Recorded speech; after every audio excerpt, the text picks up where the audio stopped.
An elderly man kindly gave some money to a homeless person, but the homeless person tried to snatch his wallet. The elderly man struggled and pushed the homeless person down.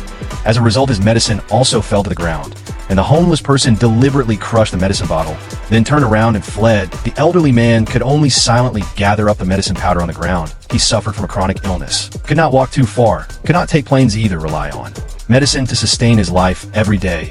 Originally, his children had promised to come back to visit him. He happily bought a barbecue grill, as well as high-quality steaks and red wine. But when everything was ready, the 3 children couldn't come for various reasons. In the end, this long-awaited family reunion left him alone. Since his wife passed away, the children had never come home again, even though the doctor told him long-distance travel might cost him his life at any time. But the elderly man still packed his luggage, set off on a journey to find his children. When he arrived at his eldest son's apartment, he waited for a long time, but got no response. Helplessly, he left a letter. When leaving, he saw his son's paintings in a gallery. In a trance, he seemed to see his son when he was a child. The next day, he went to his eldest daughter's house. His eldest daughter married a wealthy man. In his memory, his daughter was still a little child, but his daughter looked a little sad. Although the couple appeared affectionate, the tense atmosphere at the dinner table made him feel something was wrong. Before leaving the next day, he asked his daughter, "Are you happy?"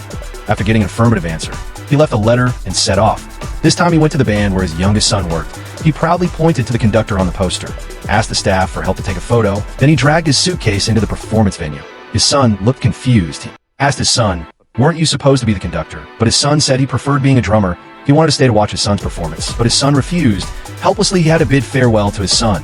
The letter he wrote was quietly placed on the drum. After that, the elderly man met that homeless person. The elderly man couldn't buy medicine. He sadly dialed the home phone. The pre-recorded message of his wife on the phone made him feel warm. That night, he took the last bit of medicine. He took a plane home early the next morning, but during the flight, they encountered a thunderstorm. The turbulence of the plane caused his old illness to relapse. He tried to cool himself down with cold water to stay awake, but he still fell into a coma.